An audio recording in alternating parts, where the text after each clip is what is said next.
They laughed the loudest the day my father told the room, "Chloe Sanders will never survive where real pilots belong." No one defended me. Not him. Not the men who had trained beside me. Not the people who knew exactly what I had lived through. Their silence cut deeper than the words. It told me I wasn't just doubted, I was disposable. What none of them knew was this: the very thing they used to humiliate me was the same thing that would one day make a general stand up, salute me, and reveal the call sign they tried to bury. New York sat beneath the wings like a sheet of hammered steel when we descended through the winter haze, 6 months away. And the salt-bitten air still felt the same as it hit my face on the ramp of the C-17 Sharp, cold, and honest in a way people rarely were. I stepped onto the tarmac, boots sinking into the thin layer of frost that had settled overnight, and for a moment I just stood there, letting the weight of being back settle into my shoulders. Fort Hamilton had changed. Or maybe it was me. The place buzzed louder than I remembered, more jets, more crews, more strangers brushing past without a second glance. The hangars glowed like massive furnaces, swallowing people and spitting them out in rushed clusters. Somewhere inside, laughter erupted from the newly arrived F-22 squadron, the kind of laughter that made the air feel tighter, as if it had been pulled into a circle I wasn't invited to. Inside the briefing room, I slid into the last metal chair along the back wall. My coffee long gone cold. No one paused to acknowledge me. They rarely did. To most here, transport pilots blended into the background, a necessary but forgettable blur. Evan Ryder caught my eye from across the room. That faint, unreadable half-smile told me he recognized me before he pretended he didn't. I looked toward the wide glass pane beside me. My reflection stared back, slightly distorted, softened by the fluorescent light overhead, a reminder that returning didn't necessarily mean belonging. I was home, just not the kind that lets you breathe. By the second morning, I'd settled back into the rhythm of the base, the kind that never truly slows down. I walked into the operations center, expecting nothing more than the usual chaos: coffee-stained reports, clipped conversations, and exhausted analysts staring at too many screens. But the moment I stepped inside, the air felt sharper, charged. A NATO alert had just come in. A surveillance drone had picked up an encrypted transmission over the northern waters, one that didn't match any Allied signature. Chairs scraped, keyboards hammered, someone muttered about corrupted data.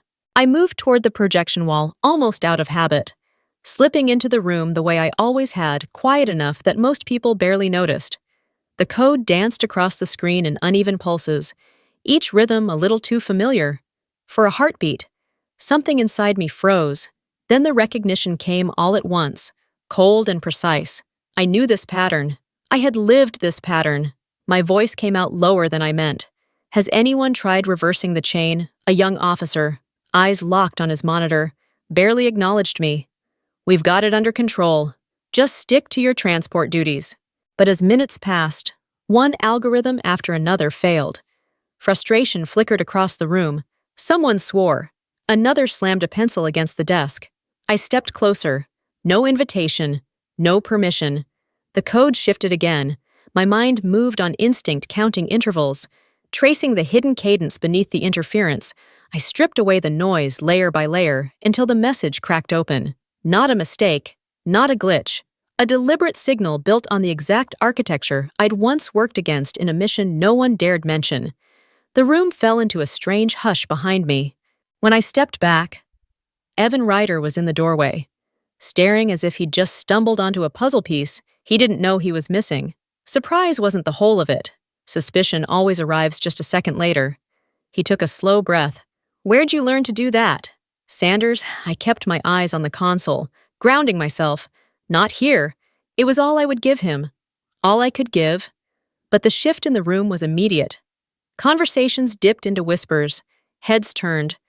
People who had never cared enough to look at me twice were suddenly watching. And even before I left the ops floor, I knew word would spread. It always did. Night had already settled along the coast when the order came through the secure line: report to General Hartman's office. Immediately. For a moment I wondered if it was a routing mistake. The general didn't summon officers like me, but the message repeated. And soon, I found myself standing outside his door, heart ticking a little too fast. Inside, the room glowed in muted blue from a tactical map sweeping across the far wall. Hartman didn't waste time with greetings. He slid a black folder toward me, thin, heavy, unmistakable. Resting on top was a silver insignia I hadn't seen in years, one tied to a version of myself I'd buried long before anyone here met me. His voice broke the silence. The signal wasn't random. They're back. The floor felt as if it tilted beneath me. He didn't need to explain who he meant. The past I'd been dragging behind me had finally caught up. He leaned forward, lowering his tone. I know the unit you once belonged to, and I know what happened to it. My pulse thudded hard enough to echo in my ears. That information was supposed to be locked away forever. He tapped the folder again. Your last mission isn't finished. The walls seemed to close around me. All the things I'd sworn I would never return to shifted under my feet. Hartman stood straighter, his silhouette cutting through the blue light. When the time is right, I will call you by the name you once answered to. The unspoken title hovered in the air heavy. Waiting. I wasn't ready to hear it. But readiness didn't matter. The past had already found its way back. Tuesday marked the first full simulation of Northern Eagle, the kind of scenario that usually boosted confidence rather than broke it. The F-22s took the lead as the blue team, while our transport group stood by in support roles, meant only to simulate emergency extraction and supply drops from the TAC Ops floor. I watched their radar signatures slice across the screen. It took less than a minute to see the problem they were flying hungry, reacting to every flicker instead of interpreting the field. Electronic warfare punishes that kind of flying. 7 minutes in, the first aircraft was flagged as compromised. By 12, the blue team had collapsed entirely, 2 marked down, one drifting outside the safe corridor like he'd flown straight into a trap.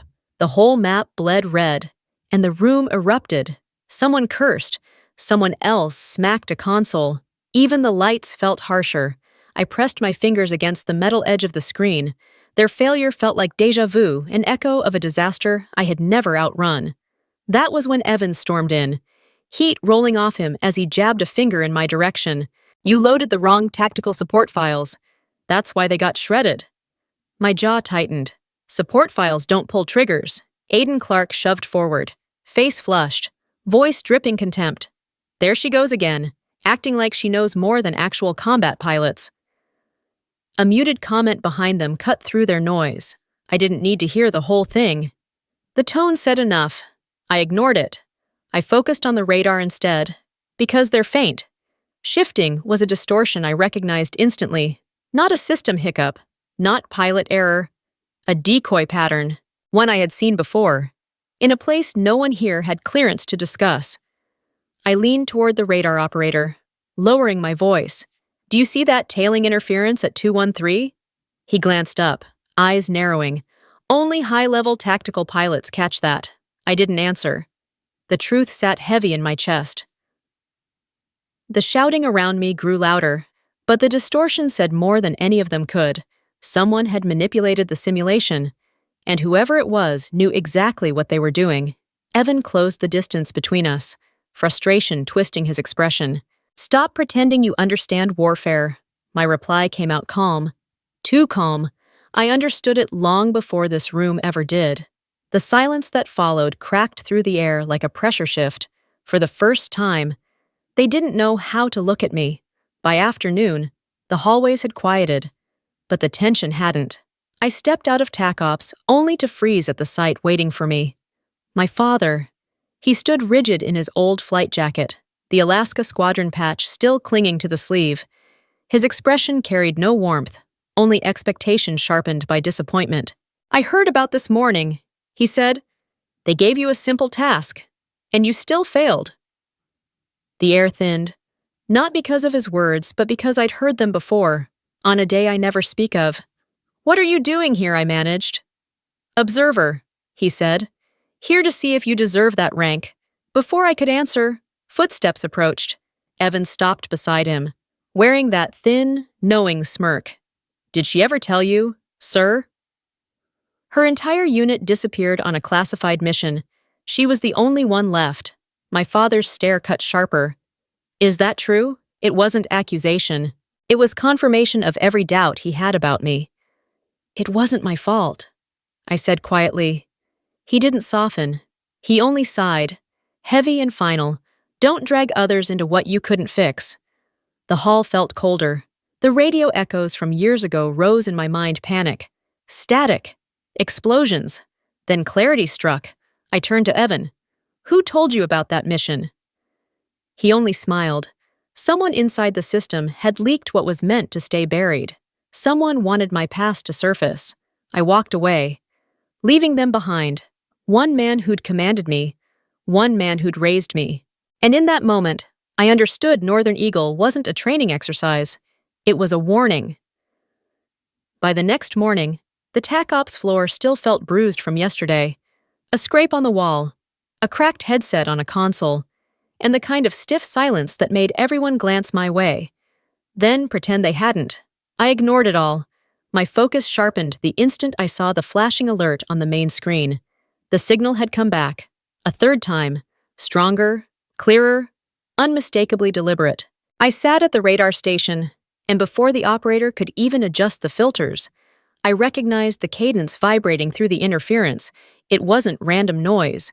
The pattern had been tuned with precision, mirroring the exact sequence my former unit used when preparing to breach contested airspace. Whoever sent it knew I would understand. It wasn't just an intrusion. It was a call direct, intentional, and meant for me. Across the room, analysts argued about faulty links and miscalibrated sensors, but none of them saw the choreography beneath the chaos. I almost said too much when the pattern shifted again. They're running a chain strike sequence like I bit the sentence off. I wasn't ready to speak that name aloud. Aiden overheard enough to smirk. Like that famous unit you supposedly brought down, dozens of eyes swung toward me. I held his stare. That unit didn't collapse on its own. And it was never famous. Silence closed in. Suspicion thickened. I felt the room recalibrating around me, not out of respect, but wariness. I left before the whispers fully formed, heading toward the maintenance bay. A reflection in a window caught my eye. I stopped, studying the tension in my own face. If someone was using that pattern, two possibilities existed. They knew I survived, or someone else had survived too. Either one meant the leak wasn't accidental. It meant trust was a luxury I couldn't afford inside this base. That evening, my secure device pinged with a message, Hartman, bunker level, now. The bunker's cold metal walls vibrated faintly with the hum of generators. Hartman stood alone in the glow of a massive screen. Watch, he said. The drone footage flickered, and through the static, a pinpoint of light pulsed in the exact rhythm of the encrypted signal too precise to ignore. I felt my stomach drop. That's a message. He nodded. And it's addressed to you. The past I'd buried was no longer knocking. It was inside the room. If you don't intervene, Northern Eagle collapses from within. He warned, war doesn't wait for your permission. I knew that better than anyone. Hours later, the base felt eerily subdued. Even the loudest pilots kept their voices low, as if sensing a shift they couldn't explain. Out on the flight line, I saw my father standing beside Evan Ryder. Their laughter died when they noticed me. Evan's tone was cold enough to crack. How many people have to die before you learn? My father's disappointment cut deeper. Facing your past is fine. Dragging others into it isn't. They didn't know the truth. Everything I'd done had been to protect them. I met his gaze. You know, I wasn't the only reason that mission ended how it did. He said nothing. A soft alert summoned all pilots to the main briefing hall. When I entered, whispers rippled instantly. Specter. That's her real call sign. Someone had leaked it. Evan, a TAC Ops officer. My father, before I could untangle it, the rear doors opened and General Hartman walked straight toward me. Each step felt like a countdown. He stopped, raised his hand, and saluted. Specter One, he said. Your clearance is reinstated. The mission is yours. The room froze. Evan stared. Aiden trembled. My father lowered his eyes. As I stepped onto the podium, my voice felt steadier than my heartbeat. Northern Eagle is facing an enemy none of you have seen, and I'm the only one who survived them. In that moment, I wasn't what they assumed. I was what they needed. Specter One. The briefing room was filled to capacity, air thick with anticipation and something sharper fear. The overhead lights washed the space in stark white, turning every face toward the front as if we were gathered for a verdict. I stepped to the podium, the same place I'd avoided just days earlier, and felt dozens of eyes lock onto me. General Hartman stood beside me, voice steady and absolute. We are not facing a routine simulation. We are confronting the tactics of the mercenary group that wiped out the Specter unit. The reaction rippled fast. Aiden slowly lowering his visor to hide his widened eyes. Evan stiff in his chair, and my father clutching the armrest until his knuckles turned pale. Then Hartman delivered the blow that shifted the entire room. Specter One will command Northern Eagle. The silence that followed felt heavier than the announcement itself. I unrolled the operations map, the red and blue markings glowing under the lights. They're executing a dispersed triangle breach, something only one group has ever perfected. My pointer traced the northern corridor. That same group killed my team. A hush swept through the room. I didn't survive because I outmaneuvered them. I survived because I recognized what they wanted us to miss. I turned to the full assembly. They're not targeting the simulation. They're targeting Northern Eagle and using you to test their next move. Hartman reinforced it with one sentence. No one else here understands this fight except her. I straightened, grounding myself. You're not the enemy. But if we fly the way we flew this morning, this exercise becomes a mass casualty event. The tension crystallized into focus. Begin the operation. Specter One will lead Red Air. The moment the simulation boots engaged, the room shifted from routine exercise to something far more brutal. This wasn't a video game. This was electronic warfare rendered with enough accuracy to bruise your mind, if not your body. Red Air, my team, took formation as the aggressors. Blue Air, led by the F-22s, held the defensive line. They still didn't realize what I was about to show them. I wasn't recreating an enemy tactic. I was recreating the one that had ended my unit. The sky lit up with simulated heat signatures as we closed distance. 12 minutes was all it took for the cracks to show. Evan's jet was the first to be tagged and knocked out of the scenario. Aiden drifted off formation, losing his wingman slot entirely. Blue Air's communications scrambled into static, their radar smeared with layers of crafted interference. Every move they attempted was met by a counter they'd never seen before. Aiden's voice cracked over the radio. We're being set up. She's using banned tactics. My response stayed level. The enemy doesn't follow rules, not the ones you're used to. I slid in behind him, holding his tail for a punishing 40 seconds an eternity in combat. Then, calm and deliberate, I released the shot. Check your 6. Lieutenant. Aiden blinked out of the sim. Evan fell shortly after. A third pilot disappeared a minute later. Blue Air collapsed exactly the way that mercenary group had intended all those years ago. When the simulation ended, the debrief hall felt colder than the bunker. I dimmed the lights and pulled up the radar footage, letting the patterns speak for themselves. This isn't cheating. This is real combat. And if today had been live, every one of you would be gone. I marked the returning signal, the one that had followed me like a shadow since the drill began. They're testing Northern Eagle, and they're making sure I see it. I let the cursor hover over the pulsing pattern. This isn't random interference. It's a reminder meant for the only survivor. My eyes met my father's across the room. Me. He looked away, hands clasped, stripped of every argument he'd ever thrown at me. Cheat. Hartman stepped forward, voice carrying through the stunned silence. Without Specter One, the breach would have happened in the first phase. The room fell still enough to hear the air conditioning hum. The truth was no longer hiding, not in the signals, not in the sky, and not in me. By nightfall, the base had quieted, its earlier chaos reduced to distant echoes. Along the flight line, the C-17s rested under pools of amber light, their shadows stretching across the concrete like calm giants waiting for dawn. I walked the painted centerline slowly, letting the cold New York wind push against me, filling my lungs with the familiar bite of jet fuel and ocean air. Evan and Aiden stood off to the side. No remarks, no bravado, just two men humbled by the truth. They dipped their heads, a silent acknowledgement, an apology neither one seemed able to voice. My father waited near the perimeter fence, his flight jacket whipping in the wind.